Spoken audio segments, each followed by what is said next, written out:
ప్రభునామన చేరువచ్చిన మీకు అందరికీ కూడా మధుబాబు మినిస్ట్రీస్ తరపున శుభాభివందనాలు మరియు నూతన సంవత్సర శుభాకాంక్షలు.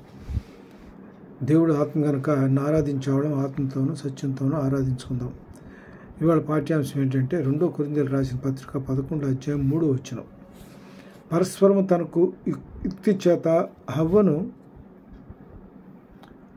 మోసపరిచినట్లు మీ మనస్సులను చెరుపబడి క్రీస్తు ఎడలనున్న సరళత నుండి పవిత్రత నుండి ఎట్లయినను తొలగిపోనేమో అని భయపడుతున్నాను. ఈ కొరింథీయులకు రాసిన పత్రికలో ఎవరెవరికి రాశారంటే కొరింథీ సంఘానికి పౌలు భక్తుడు రాసినటువంటి సందర్భం. అక్కడ ఏంటంటే వీళ్ళు ఇక్కడ పరిస్థితులను బట్టి చాలామంది మోసపోతున్నారు అబద్ధ బోధకుల వలన.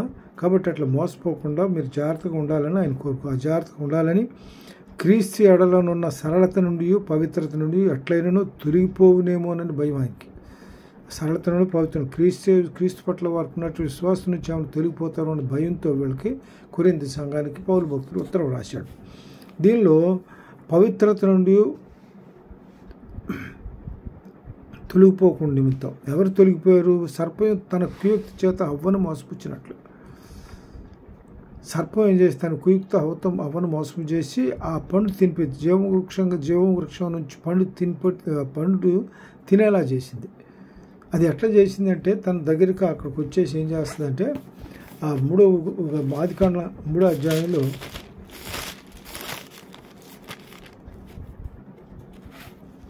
ఆదికాండ 3వ అధ్యాయంలో 3వ అధ్యాయం చెబుతాడు.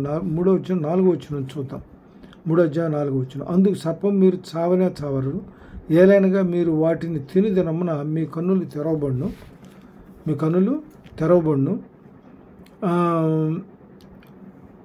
మీరు మంచి చెడులను ఎరిగిన వారై దేవతలవలే ఉందులని దేవునికి తెలియనని స్త్రీతో చెప్పగా, ఆ స్త్రీ వృక్షము ఆహారమునకు మంచిదియు కన్నులకు అందమైనదియు వివేకమునిచ్చు రమ్యమైనది ఉండేట్టు చూసినప్పుడు ఆమె దాని ఫలములలో కొన్ని తీసుకొని తిని తనతో పడుతూ భర్తకు ఇచ్చినాం, అతడు కూడా తినను. అంటే ఆ విధంగా ఏం చేస్తుందంటే వీళ్ళు ఆ పండు దేవుడు ఎప్పుడైతే తినొద్దన్న పండు చెప్తాడో తినొద్దన్న పని ఏం చేస్తాడంటే సాతాను తినేలాగా వాళ్ళు మోసపుచ్చుద్ది.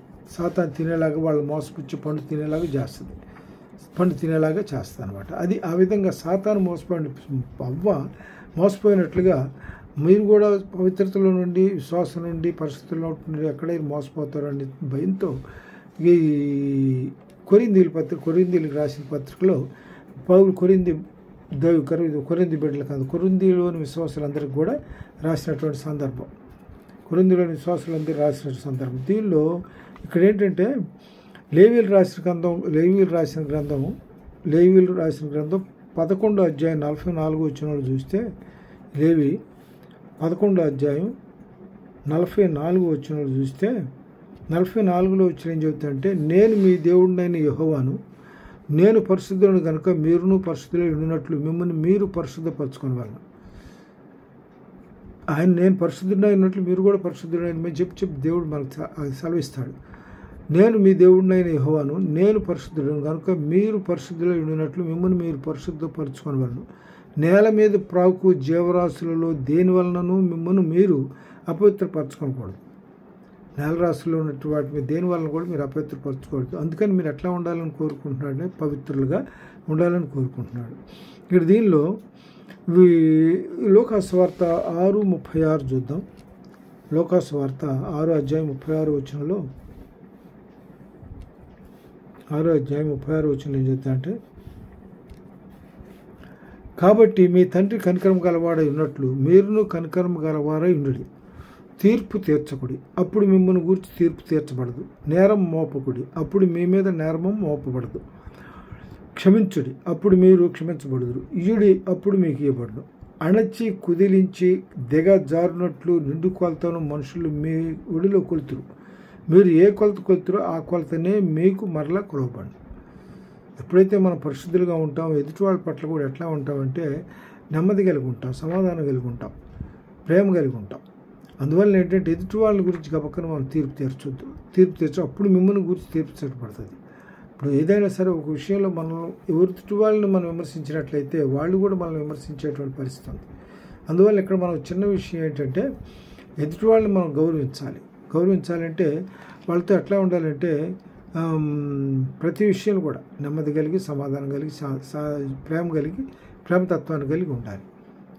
దీనిలో ఎవరికైనా మన ఒక వ్యక్తిని మనం కొంచెం మంచిగా అతని సహకారం కోరుకున్నట్లయితే అతను నమస్కారం చేయడం చాలా మంచిది. నమస్కారం అంటే ఒక చక్కని పురస్కారం అంట. నమస్కారం అది ఒక సంస్కారం, అది ఒక చక్కని పురస్కారం. ఎదుటి వాళ్ళని మనం గౌరవించినట్లయితే ఎదుటి వాళ్ళు కూడా మనం గౌరవించేటువంటి పరిస్థితి ఉంది. చూడగానే ఒక పెద్ద అధికారికి మనం నమస్కారం చేసామనుకోండి, ఆయన కూడా మన పట్ల ప్రేమ కలిగి ఉంటాడు, మన అవసరాలకు సహాయపడతాడు.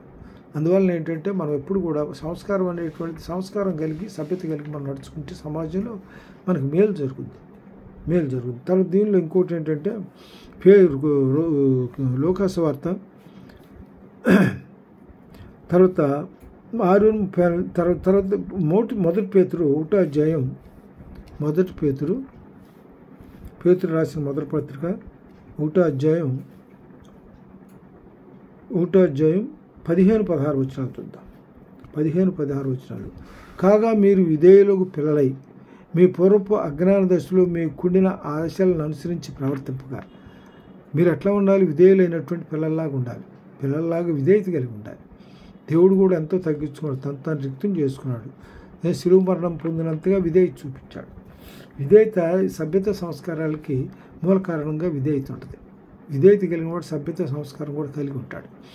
దీనిలో పూర్వపు అజ్ఞాన దశలో మీకుండిన ఆశలను అనుసరించి ప్రవర్తింపగా మిమ్మును పిలిచిన వాడు పరిశుద్ధుడై ఉన్న ప్రకారం మీరును సమస్త ప్రవర్తన యందు పరిశుద్ధులై ఉండండి. సమస్త ప్రవర్తన, ప్రతి విషయంలో కూడా మన ప్రవర్తనగా ఉండాల్సిన పరిస్థితి ఉంది. పక్షపాతం లేకుండా క్రియలను బట్టి ప్రతివాన్ని తీర్పు తీర్చువాడు తండ్రి అని మీరు ఆయనకు ప్రార్థన చేయుచున్నారు కనుక మీరు పరదేశులై ఉన్నంతకాలం భయంతో గడుపుడి. పరదేశులైనంత ప్రకారం అంటే దేవుని రాజ్య వారసులను కావాలంటే దేవునికి అనుకూలంగా నడుచుకోవాలి. నేను క్రీస్తుని పోలి నడుచుకున్నట్లు మీరు నన్ను పోలి నడుచుకోమని పౌలు భక్తుడు చెప్పినట్లుగా మనం క్రీస్తుని పోలి నడుచుకోవాలి. ఎందుకంటే తను ఎంతగా తగ్గించుకున్నాడంటే శిలువ మరణం పొందినంతగా తగ్గించుకున్నాడు కనుక తగ్గించుకున్నాడు కాబట్టి ఆయన ఉన్నత స్థితిలోకి వెళ్ళగలిగాడు. ఫిలిప్పీయులు రాసిన పత్రిక 4వ అధ్యాయం చూద్దాం. ఫిలిప్పీయులు రాసిన పత్రిక 4వ అధ్యాయంలో 4వ అధ్యాయం 5వ వచనం చూద్దాం.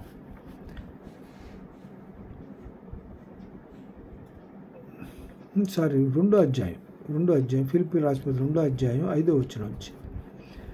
క్రీస్తు చేసిన కలిగిన ఈ మనసును మీరును కలిగి ఉండి ఆయన దేవుని స్వరూపం కలిగిన వాడై ఉండి దేవునితో సమానంగా ఉండుట విడిచిపెట్టకూడని భాగ్యమని ఎంచుకోలేదు, కానీ మనుషుల పోలికగా పుట్టి దాసుని స్వరూపం ధరించుకొని తానే రిక్తునిగా చేసుకున్నాడు. మరియు ఆయన ఆకారం ముందు మనుషుడిగా కనబడి మరణం పొందినంతగా, అనగా శిలువ మరణం పొందినంతగా విధేయత చూపిన వాడై తాను తగ్గించుకున్నాడు. అయితే తను తగ్గించుకోవడం వల్ల ఎంతగా హెచ్చించబడ్డాడంటే అది కూడా చూద్దాం. అందుచేతను పరలోకమందున్న వారిలో కానీ, భూమి మీద ఉన్న వారిలో కానీ, భూమి మీద క్రింద ఉన్న వారిలో కానీ ప్రతివాని మోకాలు యేసు నామమున వంగునట్లును ప్రతివాని నాలుగు తండ్రి అని దేవుని మహిమార్థమై యేసు క్రీస్తు ప్రభు అని ఒప్పుకున్నట్లును దేవుడు ఆయనను అధికంగా హెచ్చించి ప్రతి నామముకు పరిణామముగా ఆయన అనుగ్రహించాను. ప్రతినామం కంటే పరిణామంగా ఆయన అనుగ్రహించాడు. కాబట్టి మనం ఎట్లా ఉండాలంటే ప్రభువుని పోలి నడుచుకోవటం అంటే మనల్ని బాగా తగ్గించుకోవాలి. ఎదురువారి పట్ల విధేయత కలిగి నడుచుకుంటే వాళ్ళకి మన పట్ల అభిమానం ఉంటుంది, ప్రేమాభిమానాలు కలిగి ఉంటారు. తర్వాత దీనిలో ఇంకోటి ఏంటంటే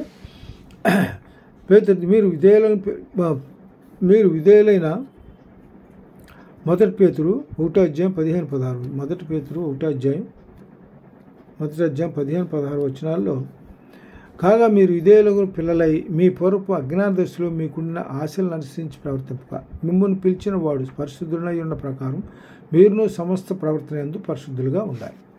మన ప్రతి దీనిలో మనకు ఇంకో మాట ఏం చూస్తే అంటే wealth is lost, nothing is lost, health is lost, something is lost, where character is lost, everything is lost అని మనకు ఒక స్లోగన్ ఉంటుంది, ఒక ఇది ఉంది. కాబట్టి దాని ప్రకారం ఏంటంటే ధనం పోతే మనకు పోయిన నష్టమేం లేదు, మళ్ళీ సంపాదించుకోగలుగుతాం. హెల్త్ దెబ్బతింది అనుకోండి, ఆరోగ్యం డబ్బులు పెట్టి హాస్పిటల్కి పోయి చూపించుకొని రికవర్ కావడానికి అవకాశం ఉంటుంది. క్యారెక్టర్ పోయింది అనుకోండి, ఒకసారి ఒక విషయంలో మనం మంచి సంపాదించుకోవాలంటే జీవితకాలం చాలదు. చెడు అంటే ఒక్క మాట చాలు. చెడు అంటే ఒక్క మాట, గర్వంతో ఒక మాట మాట్లాడితే వెంటనే చెడు వచ్చేస్తుంది మనకి. అందువల్ల మన మంచితనాన్ని కాపాడుకోవాలంటే మన జీవితకాలం చాలదు.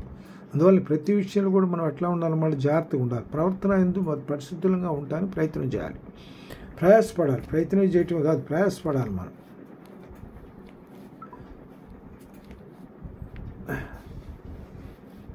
తర్వాత దీనికి ఇంకో మాట ఏంటంటే, రోమీలు రాసిన పత్రిక 8వ అధ్యాయం, రోమీలు రాసిన పత్రిక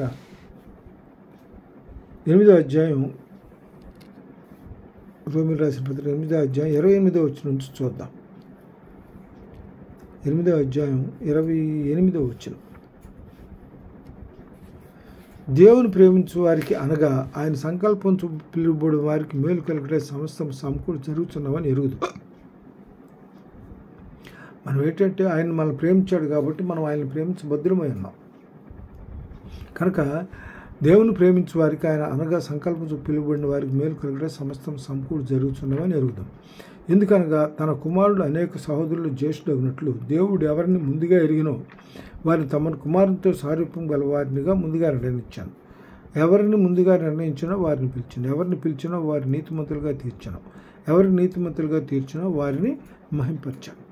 కాబట్టి మనం దేవుని బిడ్డలంగా ఉండాలి, ఆయన వల్ల మహిమ పొందాలంటే దేవుని పోలి మనం నడుచుకోవాలి, దేవుని పోలి మనం నడుచుకోవాలి. దీనిలో 1 పేతురు 2వ అధ్యాయం 9వ వచనంలో కూడా ఏం చెబుతాయంటే, 1 పేతురు 2వ అధ్యాయం 9వ వచనంలో, అయితే మీరు చీకటిలో నుండి ఆశ్చర్యకరమైన తన వెలుగులోనికి మిమ్మల్ని పిలిచిన వాని గుణాతిశయములను ప్రచురం చేయ నిమిత్తము ఏర్పరచబడిన వంశమును, రాజుకులని యాజక సమూహమును, పరిశుద్ధ జనమును, దేవుని సొత్తైన ప్రజలై ఉన్నారు.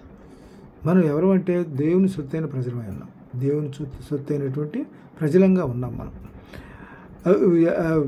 దేవుని సొత్తైన ప్రజలంగా మనం ఉన్నాం. తర్వాత దీనిలో 1 తెస్సలోనికీయులకు రాసిన పత్రిక 5వ అధ్యాయం, 1 తెస్సలోనికీయులకు రాసిన పత్రిక 5వ అధ్యాయం 15-18 వచనాలు చూద్దాం. 5వ అధ్యాయం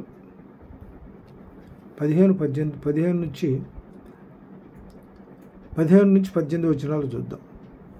ఇందులో మనం ఎట్లాంటి దేవునికి అనుకూలంగా ఉండాలి, దేవుని పట్ల విధేయత కలిగిన వారంగా, దేవుని ఎరిగి నడుచుకునే వాళ్ళంగా ఉండాలి అని అంటే, మనం మహింపరచబడాలి అంటే మనం ఎట్లా ఉండాలంటే 15 వచనంలో 1 తెస్సలోనికీయులకు రాసిన పత్రిక 5వ అధ్యాయం 15 వచనంలో ఏం చెప్తా అంటే, ఎవడునూ కీడునకు ప్రతి కీడు ఎవరికైనా చేయకుండా చూసుకోండి. మీరు ఒకని ఏళ్ళ ఒకడును మనుషులందరిలో ఎల్లప్పుడూ మేలైన దాన్ని అనుసరించి నడుచుకోండి. ఎల్లప్పుడూ సంతోషంగా ఉండుడి, ఎడతెగక ప్రార్థన చేయుడి, ప్రతి విషయములందరూ కృతజ్ఞత చెల్లించుడి. ఇలాగ చేయుట క్రీస్తు యేసునందు మీ విషయంలో దేవుని చిత్తం. దేవుని చిత్తం ఏంటన్నమాట, ఇప్పుడు ఎడతెగక ప్రార్థన చేస్తుండాలి, కృతజ్ఞత స్తుతులు చెల్లిస్తుండాలి. దీనిలో ఇంకో మాట కూడా ఏం చెబుతాయంటే, దేని గురించి చింతపడకుడు 4వ అధ్యాయంలో, ఫిలిప్పీయులకు రాసిన పత్రిక 4వ అధ్యాయం 5వ వచనం చూద్దాం. ఫిలిప్పీయులకు రాసిన పత్రిక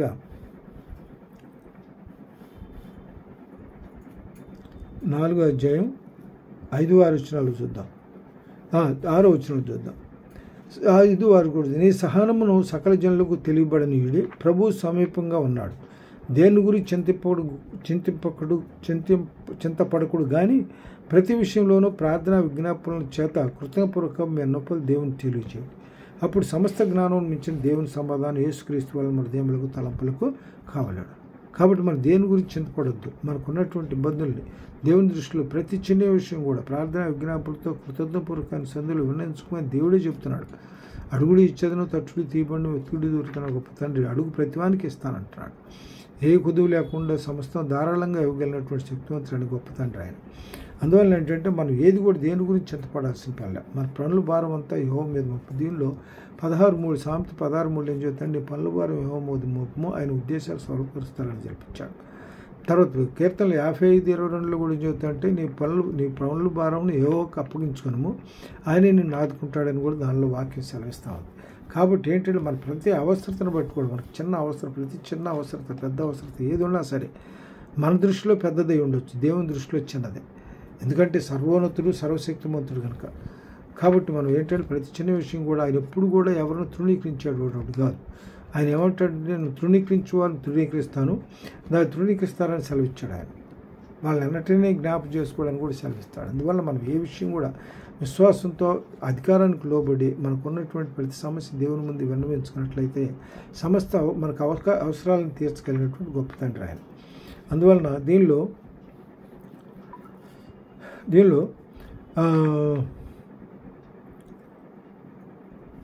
ఎఫ్ఎస్సీలు రాసిన పత్రిక 4వ అధ్యాయం 14-15 వచనాలు. ఎఫ్ఎస్సీలు రాసిన పత్రిక 4వ అధ్యాయం 14-15 వచనాలు ఏం చెప్తారంటే, ఎఫ్ఎస్సీలు 4:14-15 అయినను నా శ్రమల్లో మీరు పాల్పొనగా మంచిది. ఎఫ్ఎస్సీలు రాసిన పత్రిక 4వ అధ్యాయం 14-15 వచనాలు. అందువలన మనం మీకు మీదటి పిల్లలమై ఉండి మనుషుల మాయోపాయముల చేత మంచంతోనూ తప్పు మార్గంలో లాగు కీకుతోనూ గాలి కొట్టుపోవునట్లు కల్పింపబడిన ప్రతి ఉపదేశమునకు అటు ఇటు కొట్టుకొని పోవచ్చు అలల చేత ఎగరగొట్టబడిన వారమైన ఉండక ప్రేమ కలిగి సత్యం చెప్పు క్రీస్తు వలె ఉంటూ మనం అన్ని విషయాల్లో వెతుకుతాం. ఇక్కడ ఇంకో విషయం ఏంటంటే, మత్తయి సువార్త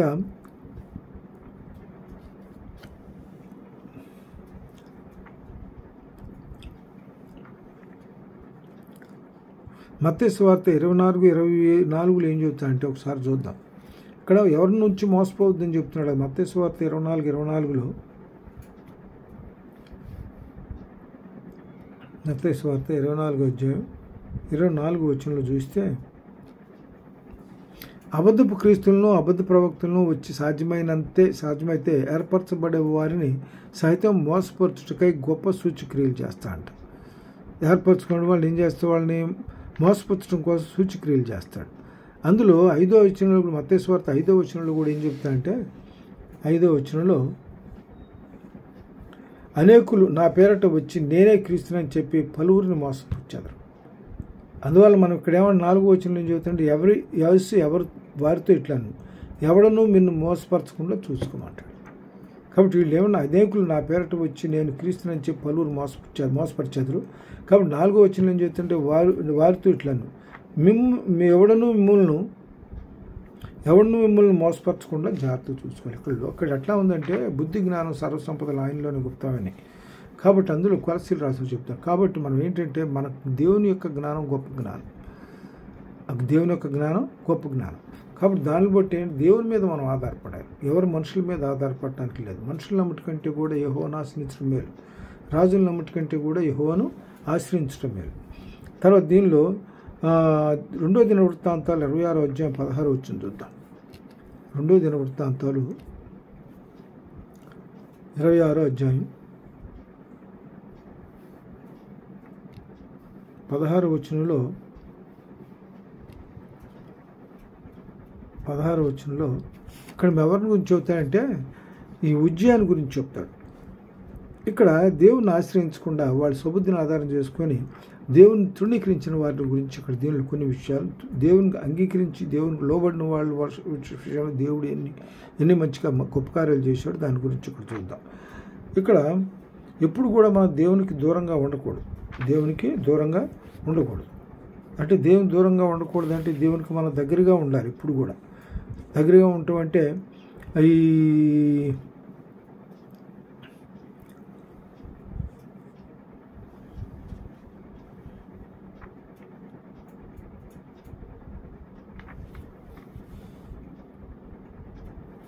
దగ్గరగా ఉండి దేవుని దగ్గరికి రాగలిగితే మనం అన్ని విషయాల్లో కూడా మనం ఎదగలుగుతాం.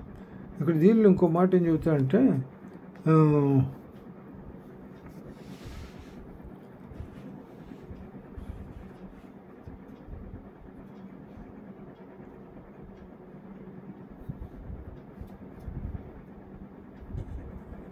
మనం ఎప్పుడు కూడా మన వైపు ఎట్లా ఉండాలంటే దేవుని వైపు మన చూపులు ఉండాలి. ఆయన ఆధారం చేసుకొని బ్రతకాలి. మన చూపులు ఎవరి వైపు ఉంటున్నాయి, లోకం వైపు ఉంటున్నాయి, దేవుని వైపు ఉంటున్నాయి అనేటువంటిది గమనించుకోవాలి.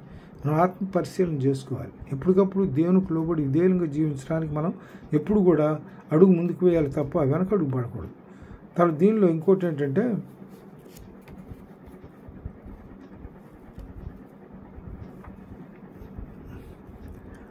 రెండో దినవృత్తాంతం 26వ అధ్యాయం 16వ వచనంలో 16 వచనంలో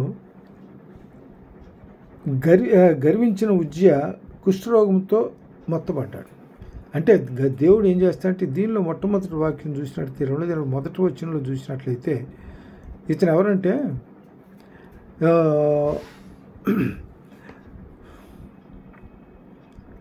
యూదా జనులందరూ 16 ఏళ్ల వాడైన ఉజ్జియాని తీసుకొని అతని తండ్రి అయిన అమజ్యాకు బదులుగా రాజుగా నియమించాడు. అమజ్యా కుమారుడు ఉజ్జియా యూదా రాజు. కాబట్టి ఇతను ఏం చేస్తాడంటే 16 వచనంలో ఏం చేస్తాడంటే ఇతను గర్విస్తాడు. అతను దేవుడు అతనికి ఏం చేస్తాడంటే ఒక స్థితిలో కూర్చోబెట్టిన తర్వాత అతడు గర్విస్తాడు. 16 వచనంలో ఏం చెబుతాడు చూడండి. 16 వచనం, అయితే అతడు స్థిరపడిన తర్వాత అతడు మనసును గర్వించి చెడిపోయాడు. ఎప్పుడైతే గర్వించాడో చెడిపోయాడు.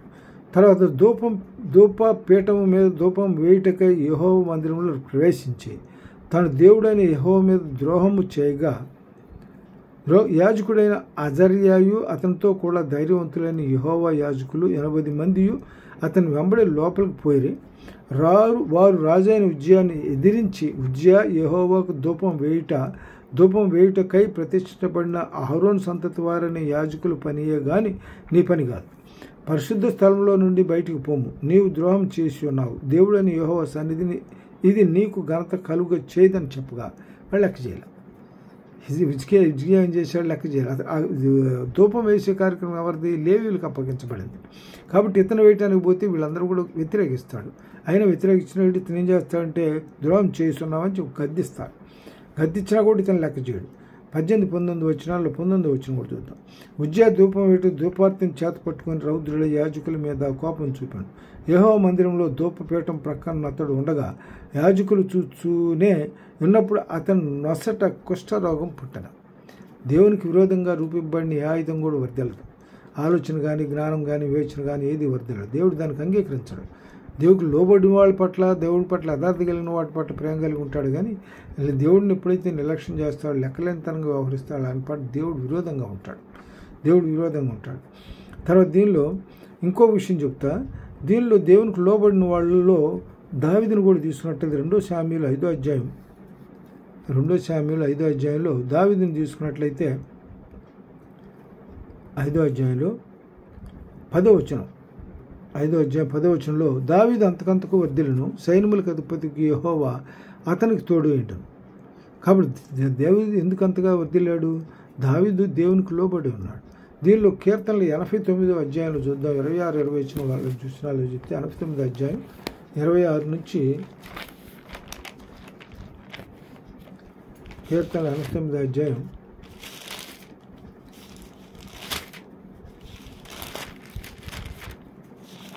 26 నుంచి చూద్దాం.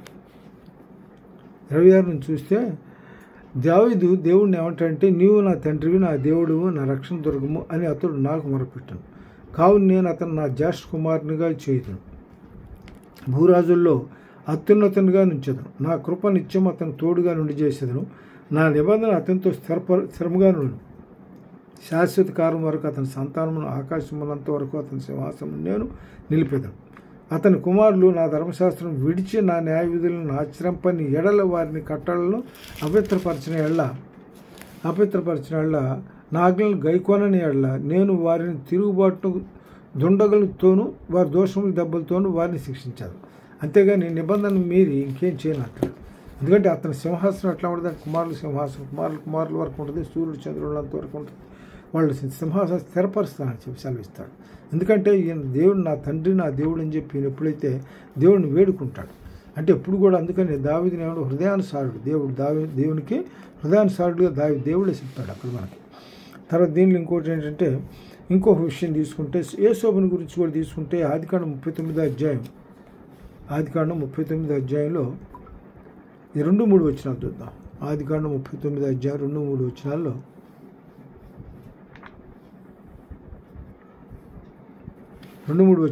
యెహోవా యేసోబుకు తోడై ఉండను గనుక అతడు వర్ధిల్లుచు తన యజమానుడగు ఐగుప్తీయుని అంట నుండెను. దేవుడు తోడు యెహోవా అతనికి తోడై ఉండనని అతడు చేసిందంతా అతని చేతిలో యెహోవా సఫలం చేసినని అతని యజమాని చూచినప్పుడు యేసోపు మీద అతని కటాక్షం కలిగాను గనుక అతను పెద్ద పరిచర్య చేయువాడాయను. మరియు అతడు తన ఇంటి మీద విచారణకర్తగా అతన్ని నియమించి తనకు కలిగిందంతా అతని చేతికి అప్పగించాడు. కాబట్టి అది దేవుడు ఎంతగా ఆశీర్వదిస్తాడంటే తనకు లోబడిన వాళ్ళ మీద, లోబడి తనకు విధేయత కనపరిచిన వాళ్ళ మీద ఆయనను అంతగా ఆశీర్వదిస్తాడు. ఇక్కడ యోసేపు తోడై ఉన్నాడు, ఆయన అంతగా వర్ధిల్లాడు. దావీదు తోడై ఉన్నాడు, దావీదు కూడా అంతగా వర్ధిల్లాడు. కాబట్టి ఇక్కడ మనకి ఏంటంటే లోబడటం వలన దేవుని యొక్క ఆశీర్వాదాలను మనం పొందుకోగలుగుతాం. దీనిలో ఇంకో విషయం ఏంటంటే సౌలు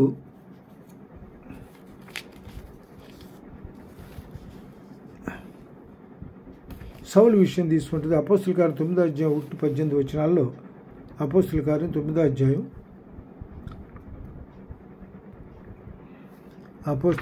9వ అధ్యాయంలో సౌలు మొట్టమొదట్లో ఎట్లా ఉండేవాడంటే వాడు దేవుని బిడ్డల్ని ఎక్కడికడికి తీసుకెళ్ళి బందీలుగా చేసి కొట్టడం చేయడం చేసేవాడు.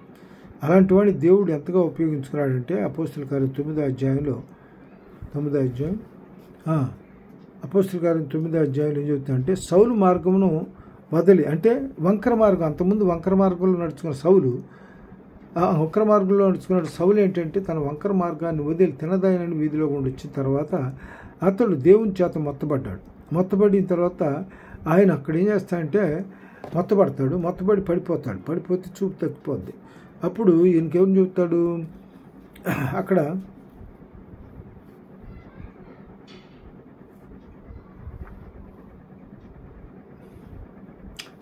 దమస్కులో అననీయ అయినటువంటి శిష్యుడు ఉంటాడు. ఇక్కడ కూడా ఎందుకు వెళ్తాడంటే దమస్కు ఎందుకు వెళ్తాడంటే అక్కడ వీళ్ళు దేవుని విశ్వాసులు ఉన్నారు, ప్రభు విశ్వాసులు ఉన్నారు ఉద్దేశంతో వాళ్ళ దగ్గర అధికారుల దగ్గర పత్రాలు తీసుకొని వీళ్ళని తీసుకెళ్ళి బందీ చేసి ఇబ్బంది పెట్టాలని ప్రయత్నంలో బయలుదేరి వస్తాడు. ఆ సందర్భంలో దేవుడు ఏం చేస్తాడంటే మొత్తుతాడు. అక్కడ ఏమైపోతున్నాడు, దమస్కేట్ దగ్గర పడిపోతాడు. అయిపోయిన తర్వాత అతను ఏంటి, కంటి చూపు కనపడదు, ఏం కనపడదు. అప్పుడు ఏం చేస్తాడంటే చూపు లేక పౌలు నేల మీద నుండి లేచి కన్నులు తెరచడం ఏం చూడలేకపోయాను కనుక వారు అతను చేపట్టుకొని దమస్కులోని నడిపించారు. అతడు 3 దినములు చూపులేక అన్నపానములు ఏమి పుచ్చుకొనకూడను. దమస్కులో అననీయ అని ఒక శిష్యుడుగాను ప్రభు దర్శనమందు అననీయ అని అతను పిలువగా అతడు ప్రభు ఇదిగో నేనున్నానన్ను. అందుకు ప్రభు నువ్వు లేచి తిన్ననిదనబడిన వీధికి వెళ్ళి యోధా అనువాని ఎంట తార్సువాడైన సౌలు అనువాని కొరకు విచారు. ఇదిగో అతడు ప్రార్థన చేయించున్నాడు. ఏమని ప్రార్థన చేస్తున్నాడు, అతనే ప్రార్థన చేస్తున్నాడు. వాడు పడైపోయిన తర్వాత సౌలా నన్ను ఎందుకు హింసిస్తున్నావు అంటే ప్రభువా నువ్వు ఎవరు అని అడుగుతాడు. నువ్వు హింసిస్తున్న క్రీస్తుని చెప్తాడు కదా మొదటి వాక్యాల్లో. అతడు అనియాన్న ఒక మనుషుడు లోపలికి వచ్చి తాను దృష్టి పొందినట్లు తల మీద చేతులు నుంచి చూచి ఉన్నాడని, అంటే అననీయ వచ్చి ఆయన తల మీద చేతులు పెట్టడం ఆయన దృష్టి పొందటం చూచున్నాడు. ఆయన ముందుగానే దర్శించాడు. ఎవరు, పౌలు. చెప్పాను. అందుకు అననీయ ప్రభువా ఈ మనుషుడు యెరూషలేములో నీ పరిశుద్ధులకు ఎంతో కీడు చేసి ఉన్నాడని అతని గురించి అనేకుల వలన వింటిని. ఇక్కడ నీ నామమును బట్టి ప్రార్థించే వారందరినీ బంధించుటకు అతడు ప్రధాన యాజకుల వలన అధికారం పొంది ఉన్నాడని ఉత్తరమిచ్చాను. అప్పుడు ఇక్కడ ఏమంటాడంటే అందుకు ప్రభువా నీ వెళ్ళు, అన్ని జనుల ఎదుటను రాజుల ఎదుటను ఇజ్రాయేల్ ఎదుటను నా నామం భరించుటకు ఇతడు నేను ఏర్పరచుకున్న సాధనమై ఉన్నాడు. కాబట్టి అప్పుడు ఇతను ఏం చేస్తాడు, అన్నయ్య వచ్చి అతన్ని ఇద్దాడు. అతను మార్పు చెంది తర్వాత సౌలు పౌలుగా మారుతాడు. మారిన తర్వాత కొత్త నిబంధనలో 14 పత్రికలు రాస్తాడు, 14 సంఘాలు కడతాడు, సంఘాల పరిచర్యలు చేస్తాడు, 3 సువార్త ప్రయాణాలు చేస్తాడు. ప్రయాణాలు చేసి ఏం చేస్తాడంటే సంఘాన్ని బలపరుస్తాడు. కాబట్టి ఆ రకంగా దేవుని ఎదుట ఎవరు ఎదుటిపోయారు, రాజుల ఎదుటను అన్యుల ఎదుటను ఇజ్రాయేల్ ఎదుటను బలమైన సాధనంగా నేను వాడుకోవడానికి ఇష్టపడతాను. కాబట్టి నువ్వు అతనికి స్వస్థ చేయమంటాడు.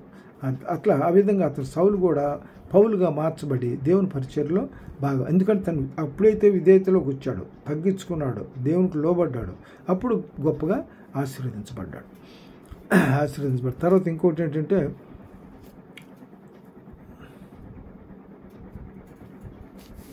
ఆశీర్వదించబడ్డ తర్వాత మత్తయి సువార్త ఈ 10వ అధ్యాయం 22వ వచనం చూద్దాం. మత్తయి సువార్త 10వ అధ్యాయం 22వ వచనంలో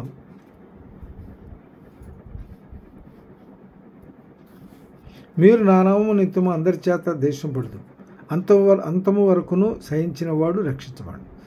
అంటే అతని నామం వరకు అంతవరకు సహించాడు. అక్కడ చివరికి ఏంటంటే దేవుడు తను ఉపయోగించేంత వరకు కూడా అతను చాలా దుర్మార్గంగా వ్యవహరించాడు. అయితే మనకు శ్రమలు వస్తాయి, దేవునికి కూడా శ్రమలు పడ్డాడు. శ్రమానుభవం కలిగిన వాడే. కాబట్టి అందువల్ల మన శ్రమలు వచ్చినప్పుడు దేవుని దూరం కాకుండా దూరం దగ్గరగా ఉన్నట్లయితే ఇక్కడ మీరు నా నామం నిమిత్తం అందరి చేత దేశించబడుదురు, అంతవరకు సహించిన వాడు రక్షించబడు. వారు ఈ పట్టణంలో మిమ్మల్ని హింసించినప్పుడు మరి ఒక పట్టణమునకు పారిపోవుడి. మనిషి కుమారుడు వచ్చే వరకు మీరు ఇజ్రాయెల్ పట్టణముల్లో సంచారం చేసి ఉండాలని నిశ్చయముగా నీతో చెప్పుతున్నాను. శిష్యుడు బోధకుని కంటే అధికుడు కాదు, దాసుడు యజమాని కంటే అధికుడు కాదు. అందువల్ల దేవుడు చెప్పినటువంటి మాటలు మనం తప్పనిసరిగా అనుసరించి నడుచుకోవాలి. తర్వాత దీనిలో యాకోబు రాసిన పత్రిక 1వ అధ్యాయం 12 వచనం చూద్దాం. యాకోబు రాసిన పత్రిక 12వ అధ్యాయం, యాకోబు రాసిన 12వ అధ్యాయం 1వ అధ్యాయం 12 వచనం, 12, 17 వచనాలు 3వ వచనం చూద్దాం ముందు. యాకోబు రాసిన పత్రిక 1వ అధ్యాయం 3వ వచనం. మీరు నానా విధములైన శోధనలో పడినప్పుడు అది మహదానందంగా ఎంచుకున్నాడు. ఇప్పుడు పౌలు శోధనలో పడ్డాడు, తర్వాత రక్షించబడ్డాడు, ఇప్పుడు ఆనందంగా జీవిస్తున్నాడు. దేవుని కొరకు నేను బ్రతుకుటైతే క్రీస్తు, చావైతే లాభం అనేటువంటి స్టేజ్కి వెళ్ళిపోయాడు. అందువల్ల మనకు ఏదైనా శోధన వచ్చినప్పుడు నానా విధమైన శోధనలో పడినప్పుడు అది మహదానందంగా ఎంచుకున్నాడు. దీనిలో 12వ వచనంలో ఏం చెబుతాడు, దానిలోని 12వ వచనంలో ఏం చెబుతాడంటే, శోధనలను సహించువాడు ధనుడు, అతడు శోధనలో నిలిచిన వాడే ప్రభు తను ప్రేమించు వారికి వాగ్దానం చేసిన జీవ కిరీటాన్ని పొందుకుంటాడు. 17వ వచనంలో కూడా ఏం చెబుతాడు చూద్దాం. 17 శ్రేష్టమైన ప్రతి సంపూర్ణ ప్రతి వరును పరసంబంధమైనదే జ్యోతిర్మయుడు తండ్రి వద్ద నుండి వచ్చును, ఆయన యందు ఏ చంచలత్వమైనను గమనాగమనాల వలన కలుగు ఏ ఛాయనో లేదు. కాబట్టి ఇక్కడ మనం ఏంటంటే దేవునికి లోబడాలి, దేవుని దోబడాలి. మనం మరి దీనిలో ఎప్పుడైతే మనం దేవునికి లోబడి నడుచుకుంటాం, 12వ వచనంలో చెప్పినట్టుగా శోధన సహించేవాడు ధనుడు, అతను శోధనలో నిలిచిన వాడు ప్రభు తన్ను ప్రేమించిన వారికి తను వాగ్దానం చేసిన జీవ కిరీటాన్ని పొందుతాడు. అంతమరు ప్రకటన గ్రంథం 2వ అధ్యాయంలో కూడా చెప్తాడు 10వ వచనంలో, అంతమరు సహించిన వాడు జీవ కిరీటాన్ని పొందుతాడని దానిలో కూడా చెప్తాడు మనకు ఒక మాట. తర్వాత దీనిలో ఇంకో మాట చూద్దాం. ద్వితీయోపదేశకాండం 7వ అధ్యాయం 9వ వచనంలో, ద్వితీయోపదేశకాండం 7వ అధ్యాయం 9వ వచనంలో ఏం చెబుతాయంటే, కాబట్టి నీ దేవుడని యెహోవా తానే దేవుడనియు, తను ప్రేమించి తన ఆజ్ఞలను అనుసరించి నడుచుకుని వారికి తన నిబంధనలను స్థిరపరచువాడును, 1000 తరముల వరకు కృపచూపువాడును, నమ్మదగిన దేవుడు ననియు, తను ద్వేషించు వారిలో ప్రతివానిని బహిరంగముగా నశింపచేయుటకు వానికి దండన విధించువాడని నీవు తెలుసుకున్నాను. ఆయన ప్రేమించిన వారిని ఏమన్నా ఆయన నిబంధనలో స్థిరపరుస్తాడు, ద్వేషించిన వారిని ఏమన్నా దండలకి లోపు. అది దీనిలో చెప్తాడు మనకి. యోహాను సువార్తలో ఏమని చెప్తాడంటే, యోహాను సువార్తలో మేలు చేయవాడు అంటే జీవ పునరుద్ధానానికి వెళ్తా అంటే, కీడు చేసేవాడు తీర్పు పునరుద్ధానానికి వెళ్తా అంట. అందువల్ల ఏంటంటే మనం ఇప్పుడు కూడా మేలు చేయటానికి ఎరుగు ఉండాలి, మేలు చేయాలి. ప్రతి విషయంలో కూడా ఎవరికైనా కూడా కీడు తలపెట్టకూడదు, కీడు తలపెట్టి మేలు చేయడానికే మనం ఎప్పుడు కూడా సిద్ధపాటు కలిగి ఉండాలి. 1 పేతురు 1వ అధ్యాయం 7వ వచనంలో కూడా ఏం చెబుతాడు చూద్దాం. 1 పేతురు 1వ అధ్యాయం 7వ వచనంలో నశించిపోవు సువర్ణము అగ్ని పరీక్ష వలన శుద్ధపరచబడుచున్నది కదా, దానికంటే అమూల్యమైన మీ విశ్వాసము శోధనల చేత పరీక్షకి నిలిచినదై యేసుక్రీస్తు ప్రత్యక్షమైనప్పుడు మీ మెప్పును మహిమను ఘనతను కలుగుటకు కారణమవుతుంది. ఎప్పుడు కూడా శోధనలు సహించాలి మనం. అందువల్ల ఏంటంటే సువర్ణం కూడా ఏమవుతుందంటే అగ్ని పరీక్ష శుద్ధపరచబడుతుంది. దానికంటే అమూల్యమైన విశ్వాసము ఈ శోధన చేత పరీక్షకి నిలిచింది యేసుక్రీస్తు ప్రత్యక్షమైనప్పుడు మీకు మెప్పును అంటే మన విశ్వాసం కూడా బలపడాలి అంటే శోధనలు సహించాలి. అంతము వరకు శోధనలు సహించిన వాడు ఏం చేస్తాడు, జీవ కిరీటాన్ని పొందుకుంటాడు. తర్వాత దీనిలో మత్తయి సువార్త 15వ అధ్యాయం, మత్తయి సువార్త 15వ అధ్యాయంలో, మత్తయి సువార్త 15వ అధ్యాయం 2-3 వచనాలు చూద్దాం. 15వ అధ్యాయం 2-3 వచనాలు. నీ శిష్యులు చేతులు కడుక్కోకుండా భోజనం చేస్తున్నారే, వారిందరి మీద పెద్దల పారంపరాచారమును అతిక్రమించున్నారని అడిగాను. అందుకు ఆయన, మీరును మీ పారంపరాచారం నిమిత్తము దేవుని ఆజ్ఞను ఎందుకు అతిక్రమించున్నారు? ఆచారాల వలన పారంపర్యాచారము వలన మన వీళ్ళు ఏం చేస్తున్నారంటే దేవుని యొక్క ఆజ్ఞను అతిక్రమిస్తున్నారు. వీడు ఆ దేవుని యొక్క ఆజ్ఞను అతిక్రమించమంటే ఏంటి? ఇక్కడ ఏం చేస్తున్నారు, తల్లిదండ్రులు గణపరచమని తండ్రినైనా తల్లినైనా దూషించేవాడు తప్పక మరణం పొందువలెనని దేవుడు సెలవిచ్చాడు. తల్లిదండ్రులు దూషించేవాడి కంట తల్లిని తండ్రి దూషించేవాడు లాంటి దీపం కారు చేయట్లు ఆరిపోద్దని సామెతలు మనకు చెబుతాడు. అందువలన మనం ఏం చేయాలి, తల్లిదండ్రులు పదార్థాలను మనం పాటించాలి. భూమి మీద దీర్ఘాయుషంతో తల్లిదండ్రులు గౌరవించమని సెలవిచ్చాడు కదా, సన్మానించమని సెలవిచ్చాడు కదా. కాబట్టి మనం దేన్ని కూడా వ్యతిరేకించకూడదు, తల్లిదండ్రులు మరి ముఖ్యంగా గౌరవించాలి. తర్వాత దీనిలో ఇంకోటి ఏంటంటే మార్క్స్ వార్త 7వ అధ్యాయం 2వ వచనంలో, మార్క్స్ వార్త 7వ అధ్యాయం 2వ వచనంలో శిష్యుల్లో కొందరు అపవిత్రమైన చేతులతో అనగా కడుగని చేతులతో భోజనం చేయుట చూసిరి.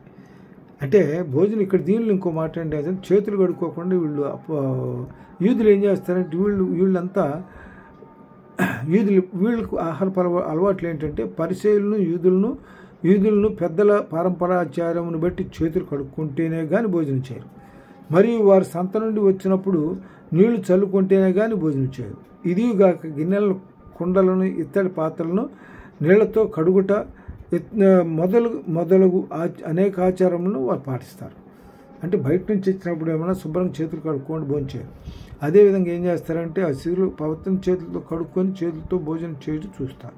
వాళ్ళు ఇప్పుడు చేతులు కడుక్కొని శుభ్రంగా పవిత్రం. కాకపోతే ఈయన ప్రభు శిష్యులు ఏం చేస్తారంటే చేతులు కడుక్కొని తింటున్నారు అనేటువంటి దాని మీద వాళ్ళు కామెంట్ చేస్తారు. కామెంట్ చేస్తే అందుకైనా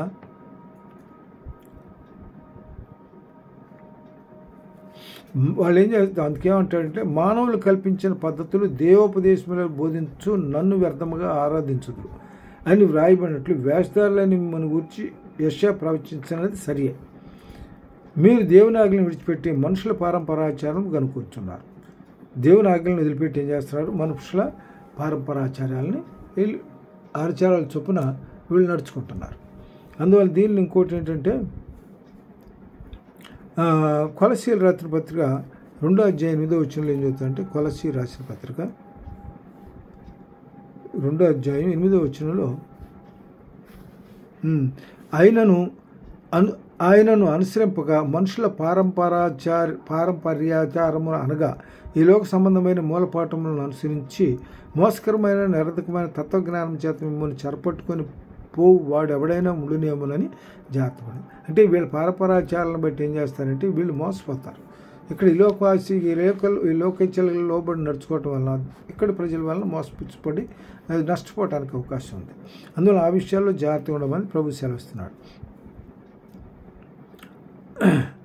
తర్వాత 1 పేతురు 1వ అధ్యాయం 18-19 వచ్చిన మొదటి పేతురు 18-19 వచ్చినాలు ఏం చెప్తారంటే పితృపారంపర్యమైన మీ వ్యర్థ ప్రవర్తన విడిచిపెట్టునట్లుగా వెండి బంగారముల వంటి క్షయ వస్తువుల చేత మీరు విమోచించబడలేదు కానీ అమూల్యమైన రక్తం చేత అనగా నిర్దోషము నిష్కళంకము నగు గొర్రెపిల్ల వంటి క్రీస్తు రక్తం చేత విమోచించబడతారని మీరు అడుగుతారు కదా.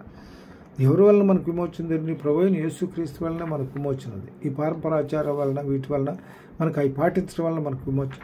అవి పాటిస్తున్నాడు దేవుని ఆజ్ఞలకు విరోధంగా నడుచుకుంటున్నామని.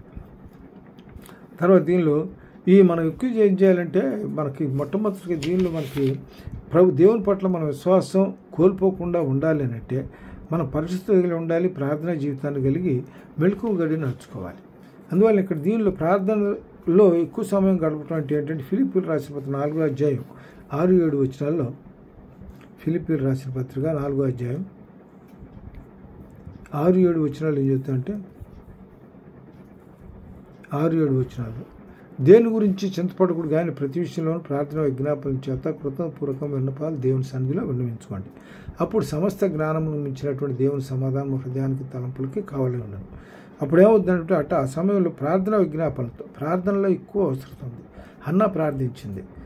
శామ్యూయేలు రాసిన పత్రిక మొదటి పత్రిక శామ్యూయేలు రాసిన పత్రిక 2వ అధ్యాయంలో మొదటి అధ్యాయంలోనే హన్నా అట్లా ప్రార్థిస్తాను తను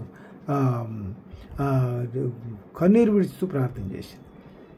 ఆ ప్రార్థన ఎప్పుడైతే దేవుడు ఆలకిస్తాడో ఆవిడికి ఆ కోరిక తీరుస్తాడు, కుమారుని దయచేస్తాడు. ఆ కుమారుని తీసుకెళ్ళి ఏం చేస్తాడంటే షిలోహు మందిరంలో ఏలీ దగ్గర దైవజన్ దగ్గర అక్కడ అర్పితం చేస్తుంది, అతనికి సమర్పించుకుంటుంది. అక్కడే శామ్యూయేలు దేవుని దయలో మనుషుల దయలో ఎదిగాడు, అక్కడే ఎదిగాడు. అందువల్ల ఏంటంటే హన్నా ప్రార్థన దేవుడు అంగీకరించారు అక్కడ. తర్వాత ఇంకోటి ఏంటంటే ప్రార్థన సమయంలో ఎక్కువ సమయం గడపాలి. తర్వాత ఇంకోటి సామెతలు 15:8 సామెతలు రాసిన పత్రిక సామెతలు గ్రంథం 15:8 సామెతలు 15:8 ఏం చెప్తారంటే 15వ అధ్యాయం 8వ వచనంలో భక్తిహీనులు అర్పించు బలులు యెహోవాకు హేయములు, యథార్థవంతుల ప్రార్థన ఆయన అంగీకరించడు. యథార్థమైన ప్రార్థన ఆయనకు ఆనందకరం. అంగీకరించడం ఇక్కడ ఆనందకరంగా ఉంటుంది ఆయన ప్రార్థన. భక్తిహీనుల మార్గం యెహోవాకు హేయము, నీతిని అనుసరించే వారిని ఆయన ప్రేమించను. మార్గం విడిచిన వారిని కఠిన శిక్ష కలుగును, గద్దింపును దేశించేవారు మరణం నొందుతారు. దేవుడు ఎప్పుడైతే తను ప్రేమించాడు దేవుడు గద్దిస్తాడు. గద్దింపు లోబడిన వాళ్ళు ఏమవుతుంది, వాళ్ళ పరిస్థితి ఏమవుతుందంటే మరణం చెందుతారు, అంతే, చచ్చిపోతాం. అది తర్వాత దీనిలో ఇంకోటి ఏంటంటే యోధ 1:2-20 వచ్చినలో యోధ 1వ అధ్యాయం ఉంది, దానిలో 1వ అధ్యాయం 20 వచ్చిన చూద్దాం. ప్రియులారా, మీరు విశ్వసించు అతి పరిశుద్ధమైన దాని మీద మిమ్మల్ని మీరు కట్టుకొనచ్చు పరిశుద్ధాత్మలో ప్రార్థన చేయాలి. మనం ప్రార్థన చేసేటప్పుడు హృదయాలు పరిశుద్ధంగా ఉంచుకోవాలి. పరిశుద్ధ హృదయాలతో మనం ప్రార్థన చేయాలి. అప్పుడు మన ప్రార్థన దేవుడు అంగీకరిస్తాడు. తన యథార్థం ప్రవర్తించే వారి మీద ఆయన కందృష్టి లోకమంతా సంచరిస్తున్నాడు. యథార్థంగా ఆయన యథార్థత కలిగి ఆయనకు లోబడే బిడ్డల మీద ఆయన కందృష్టి ఎప్పుడు ఉంటుంది. తర్వాత ఇంకోటి ఏంటంటే మొదటి తెస్సలోనికీయులకు రాసిన పత్రిక 5వ అధ్యాయం 17-18 వచనాలు. మొదటి 5వ అధ్యాయం 17-18 వచనాల్లో ప్రతి విషయంలో కృతజ్ఞతాస్తుతులు చెల్లించుడి, ఇలాగ చేయుట యేసుక్రీస్తు మీ విషయంలో దేవుని చిత్తం. ఆత్మను ఆర్పడుకుడి, ప్రవచించడం నిర్లక్ష్యం చేయకుడి, సమస్తం పరీక్షించి మేలైన దాన్ని చేపట్టుడి, ప్రతి విధమైన కీడునకు దూరంగా ఉండుడి. సమాధానకర్త యొక్క దేవుడే మిమ్మల్ని సంపూర్ణంగా పరిశుద్ధపరచును గాక. మీ ఆత్మ జీవమును శరీరం మన ప్రభు అయిన యేసుక్రీస్తు రాకడందు నిందారహితంగాను సంపూర్ణంగాను ఉన్నట్లు కాపాడబడను గాక. దేవుడు మనకు అన్ని విషయాల్లో నడిపిస్తాడు, తోడుగా ఉండి నడిపిస్తాడు. తర్వాత ఇంకోటి ఇక్కడ ఏంటంటే ధ్యానం చేయటం అంటే ఇప్పుడు ప్రార్థన దీనిలో ధ్యానం చేయటం దీనిలో మనం కీర్తనలు మొదటి అధ్యాయంలో 1-3 వచనాల్లో చూద్దాం. కీర్తనలు మొదటి అధ్యాయం 1-3 వచనాలు ఏం చూద్దామంటే మొదటి అధ్యాయం 1-3 వచనాల్లో దుష్టుల ఆలోచన చొప్పున నడువుక, పాపుల మార్గం నిలువక, అపహాస్యులు కూర్చుండి చోటు కూర్చుండక, యెహోవా ధర్మశాస్త్రం యందు ఆనందించు, దివారాత్రము దాన్ని ధ్యానించేవాడు ధన్యుడు. యెహోవా ధర్మశాస్త్రాన్ని ధ్యానించేవాడు ధన్యుడు. అతడు నీటి కాలంలో ఎవరైనా నాటబడిందే అలకు వాడక తన కాలం ముందు ఫలించేట్టు వాళ్ళను అతను చేయనదంతయు సఫలమగడు. ఇప్పుడు దివారాత్రములు దేవ ధర్మశాస్త్రం ధ్యానించేవారు ఎట్లా ఉంటారు అనేది యథార్థంగా నడుచుకుంటారు. దేవుని పట్ల భయభక్తి కలిగి విధేయత కలిగి నడుచుకుంటారు. కాబట్టి వాళ్ళ దేవుని యొక్క దీవులు మెండుగా వారి మీద ఉంటాయి. తర్వాత 119 కీర్తన 11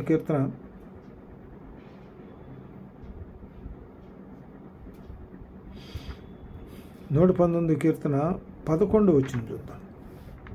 11 వచనంలో నీ ఎదుట నేను పాపం చేయకున్నట్లు నా హృదయంలో నీ వాక్యమును ఉంచుకొని ఉన్నాను. మన వాక్యంలో హృదయంలో దేవుని వాక్యం ఉంటే పాపం చేయకుండా ఉంటాం. తర్వాత దీనిలో 13వ వచనం కూడా చూద్దాం. 13వ వచనంలో నీ నోట నీవు సెలవిచ్చిన న్యాయ విధులన్నిటిని నా పెదవులతో వివరించుదు. అంటే ఆయన ఇచ్చిన న్యాయ విధులను తప్పనిసరి ఎప్పుడు ధ్యానం చేస్తూ ఉంటాం, మనసులో ఎప్పుడు ధ్యానించుకోవటం. తర్వాత ఇక్కడ 50వ వచనంలో ఏం చెప్తానంటే 50వ వచనంలో నీ వాక్యము 50వ వచనంలో నీ వాక్యము నన్ను బ్రతికించున్నది, నా బాధల్లో ఇదే నాకు నెమ్మది కలుగు చేస్తుంది. అందులో ఇంకో 105 వచనంలో ఏం చెప్తానంటే నీ వాక్యం నా పాదాల దీపమున త్రోవకు వెలుగునయ్యిందని కూడా చెప్తాడు. దేవుడు నేనే మార్గమును సత్యమును జీవమునై అన్నాడు కదా, ఆయన మార్గం చూపిస్తున్నాడు. వాక్యమే మార్గం మనల్ని చూపిస్తుంది. తర్వాత దీనిలో ఇంకోటి ద్వితీయోపదేశకాండం 11వ అధ్యాయం 11వ అధ్యాయంలో ద్వితీయోపదేశకాండం 11వ అధ్యాయం 18-19 వచనాలు. 18-19 వచనాలు చూస్తే, కాబట్టి మీరు నా మాటలను మీ హృదయంలోనూ మీ మనస్సుల్లోనూ ఉంచుకొని వాటిని మీ చేతుల మీద సూచనలుగా కట్టుకొనవలను. అవి మీ కనుల నడుమ బాష్పములుగా ఉండవలను. నీవు నీ ఇంట కూర్చున్నప్పుడు, త్రోవ నడుచున్నప్పుడు, పండుకున్నప్పుడు, లేచినప్పుడు వాటిని గూర్చి మాట్లాడుచు వాటిని మీ పిల్లలకు నేర్పి నీ ఇంటి ద్వారబంధువుల మీదను నీ గౌళ్ళ మీదను వాయవలను. అలాగూ చేసిన ఎడల యెహోవా మీ పితరులకు ఇచ్చి దానిని ప్రమాణం చేసిన దేశం మీ దినములను మీ సంతతి వారి దినములను భూమికి పైగా ఆకాశం నిలిచేంతకాలము నిలిచేట్లుగా దేవుడు మనల్ని ఆశీర్వదిస్తాడు. తర్వాత దీనిలో ఇంకోటి ఏంటంటే, దీనిలో ఇది కూడా అదే మాట చెబుతాడు. 6, 6, 9 కూడా అదే చెప్తాడు. ఇర్మియా 15:16 చూద్దాం. ఇర్మియా 15:16 ఏం చెబుతా అంటే, ఇర్మియా 15:16 నీ మాటలు నాకు దొరకగా నేను వాటిని భుజించి తిని, సైన్మలకు అధిపతియగు యెహోవా దేవా, నీ పేరు నాకు పెట్టబడిను గనుక నీ మాటలు నాకు సంతోషమును నా హృదయమునకు ఆనందమును కలిగించాను. అంటే దేవుని యొక్క మాటలు ఎట్లా ఉంటాయంటే హృదయానికి ఆనందాన్ని కలిగి సంతోషాన్ని ఇస్తాయి.